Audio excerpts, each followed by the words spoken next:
ರಾಜ್ಯದಲ್ಲಿ ಲೋಕಸಭಾ ಸಮರ ಅಖಾಡಕ್ಕೆ ಮತ್ತಷ್ಟು ರಣರೋಚಕ ಘಟ್ಟವನ್ನ ತಲುಪ್ತಾ ಇದೆ.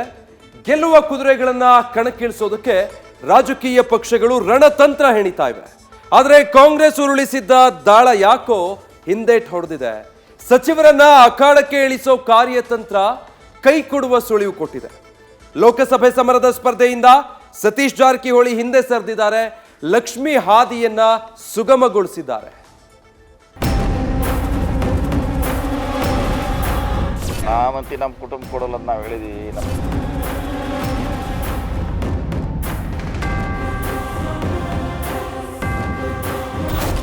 ಬೆಳಗಾವಿ ರಾಜಕಾರಣ ಅಂದ್ರೆ ಅದು ಜಾರಕಿಹೊಳಿ ಕುಟುಂಬ. ಯಾವುದೇ ಚುನಾವಣೆ ಬಂದ್ರೂ ಜಿಲ್ಲೆಯಲ್ಲಿ ಜಾರಕಿಹೊಳಿ ಬ್ರದರ್ಸ್ ದೇ ಕಾರುಬಾರು. ಹೀಗಾಗಿ ಈ ಬಾರಿ ಲೋಕಕದನಕ್ಕೆ ಸತೀಶ್ ಜಾರಕಿಹೊಳಿ ಅವರನ್ನ ಕಾಂಗ್ರೆಸ್ ಅಖಾಡಕ್ಕೆ ಇಳಿಸುತ್ತೆ ಎಂಬ ಸುದ್ದಿ ಸದ್ದು ಮಾಡಿತ್ತು. ಜೊತೆಗೆ ಸತೀಶ್ ಜಾರಕಿಹೊಳಿ ಪುತ್ರಿಯ ಹೆಸರು ಕೂಡ ಕೇಳಿ ಬಂದಿತ್ತು. ಆದ್ರೀಗ ಎಲ್ಲಾ ಗೊಂದಲಗಳಿಗೂ ಬೆಳಗಾವಿ ನಾಯಕ ತೆರೆ ಎಳೆದಿದ್ದಾರೆ.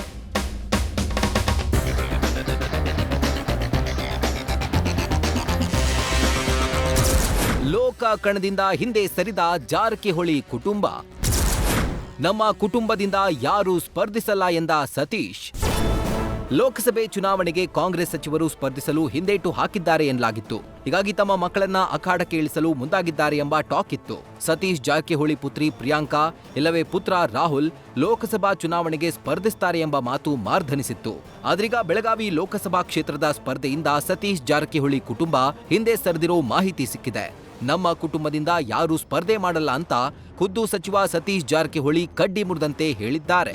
ನಾವಂತಿ ನಮ್ಮ ಕುಟುಂಬ ಕೊಡಲ್ಲ ಅಂತ ನಾವು ಹೇಳಿದೀವಿ. ನಮ್ಮ ಪ್ರಿಯಾಂಕಾ ಸ್ಪರ್ಧೆ ಮಾಡಲು ಅಂತ ಹೇಳಿದೀವಿ.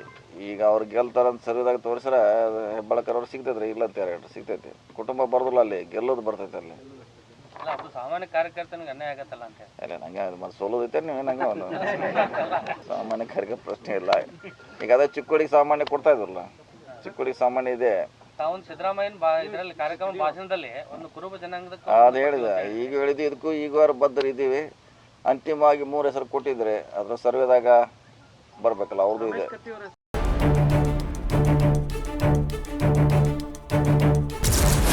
ಸತೀಶ್ ಜಾರಕಿಹೊಳಿ ನಡೆ ಹಿಂದಿವೆ ಹಲವು ಲೆಕ್ಕಾಚಾರ. ಅಷ್ಟಕ್ಕೂ ಲೋಕಸಭೆ ಸಮರದಿಂದ ಸತೀಶ್ ಜಾರಕಿಹೊಳಿ ಹಿಂದೆ ಸರಿದಿದ್ದೇಕೆ? ಜೊತೆಗೆ ತಮ್ಮ ಕುಟುಂಬದಿಂದ ಯಾರೂ ಸ್ಪರ್ಧಿಸಲ್ಲ ಅಂತ ಹೇಳಿದ್ರ ಹಿಂದೆ ಹಲವು ಲೆಕ್ಕಾಚಾರಗಳಿವೆ. ಜೊತೆಗೆ ಬೆಳಗಾವಿ ಜಿಲ್ಲೆ ಮೇಲಿನ ಹಿಡಿತ ಕೈತಪ್ಪುವ ಮಹತ್ತರವಾದ ಕಾರಣವಿದೆ. ಸಚಿವ ಸತೀಶ್ ಜಾರಕಿಹೊಳಿಗೆ ರಾಷ್ಟ್ರ ರಾಜಕಾರಣಕ್ಕಿಂತ ರಾಜ್ಯ ರಾಜಕಾರಣದ ಮೇಲೆ ಜಾಸ್ತಿ ಒಲವಿದೆ. ಹೀಗಾಗಿ ರಾಷ್ಟ್ರ ರಾಜಕಾರಣಕ್ಕೆ ಹೋದ್ರೆ ಜಿಲ್ಲೆ ಮೇಲಿನ ಹಿಡಿತ ಕೈತಪ್ಪುವ ಆತಂಕ ಎದುರಾಗಿದೆ. ಇದಕ್ಕಿಂತ ಮುಖ್ಯವಾಗಿ ಸತೀಶ್ ಜಾರಕಿಹೊಳಿ ಕರ್ನಾಟಕದ ಮುಖ್ಯಮಂತ್ರಿ ಗಾದಿಯ ಮೇಲೆ ಕಣ್ಣಿಟ್ಟಿದ್ದಾರೆ. ಸಿಎಂ ಗಾದಿಯ ಮೇಲೆ ಕಣ್ಣಿಟ್ಟಿರೋದ್ರಿಂದ ಈಗಿನಿಂದಲೇ ಗದ್ದುಗೆ ಏರಲು ತಯಾರಿ ಕೂಡ ನಡೆಸಿದ್ದಾರೆ. ಇನ್ನು ಪುತ್ರ ರಾಹುಲ್ಗೆ ಈಗಲೇ ರಾಷ್ಟ್ರ ರಾಜಕೀಯ ಬೇಡ ಎನ್ನುವ ತೀರ್ಮಾನ ಸತೀಶ್ ಅವರದ್ದು. ಹೀಗಾಗಿ ಪುತ್ರ ರಾಹುಲ್ಗೆ ಮದುವೆ ಮಾಡಿಸಿ ಆಮೇಲೆ ರಾಜಕೀಯಕ್ಕೆ ಎಂಟ್ರಿ ಕೊಡಿಸಲು ಕಾಂಗ್ರೆಸ್ ಸಚಿವ ನಿರ್ಧಾರ ಮಾಡಿದ್ದಾರಂತೆ. ಇನ್ನು ಇದುವರೆಗೂ ಕುಟುಂಬದ ಮಹಿಳೆಯರು ಯಾರೂ ರಾಜಕೀಯಕ್ಕೆ ಎಂಟ್ರಿ ಕೊಟ್ಟಿಲ್ಲ. ಹೀಗಾಗಿ ಪುತ್ರಿ ಪ್ರಿಯಾಂಕಾರನ್ನ ರಾಜಕೀಯಕ್ಕಿಂತ ಉದ್ಯಮ ಕ್ಷೇತ್ರದಲ್ಲೇ ಇರಿಸಲು ಸತೀಶ್ ಜಾರಕಿಹೊಳಿ ಚಿಂತನೆ ನಡೆಸಿದ್ದಾರೆ ಎಂದು ತಿಳಿದು ಬಂದಿದೆ.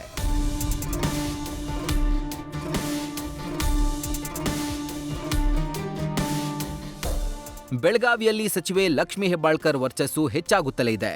ಜಾರಕಿಹೊಳಿ ಕುಟುಂಬಕ್ಕೆ ಹೆಬ್ಬಾಳ್ಕರ್ ಫ್ಯಾಮಿಲಿ ಠಕ್ಕರ್ ಕೊಡಲು ಸಜ್ಜಾಗ್ತಾ ಇದೆ. ಈ ಮಧ್ಯೆ ಸತೀಶ್ ಜಾರಕಿಹೊಳಿ ಕುಟುಂಬ ಲೋಕಕಣದಿಂದ ಹಿಂದೆ ಸರಿತಾ ಇದ್ದಂತೆ ಲಕ್ಷ್ಮಿ ಹೆಬ್ಬಾಳ್ಕರ್ ಹಾದಿ ಸುಗಮವಾಗಿದೆ. ಪುತ್ರನನ್ನ ಲೋಕಸಭೆ ಚುನಾವಣಾ ಕಣಕ್ಕೆ ಇಳಿಸಬೇಕೆಂಬ ಕನಸು ನನಸಾಗುವುದು ಬಹುತೇಕ ಪಕ್ಕಾ ಆಗಿದೆ. ಆದರೆ ಸತೀಶ್ ಜಾರಕಿಹೊಳಿ ನಡೆ ಹಿಂದಿರೋ ರಹಸ್ಯವೇನು ಅನ್ನೋದೇ ಸದ್ಯದ ಕುತೂಹಲ. Srikanth Kubakaddi, news first, Belagavi. News first ನಿರ್ಭೀತಿಯಿಂದ ನಿಮ್ಮ ಪರವಾಗಿ.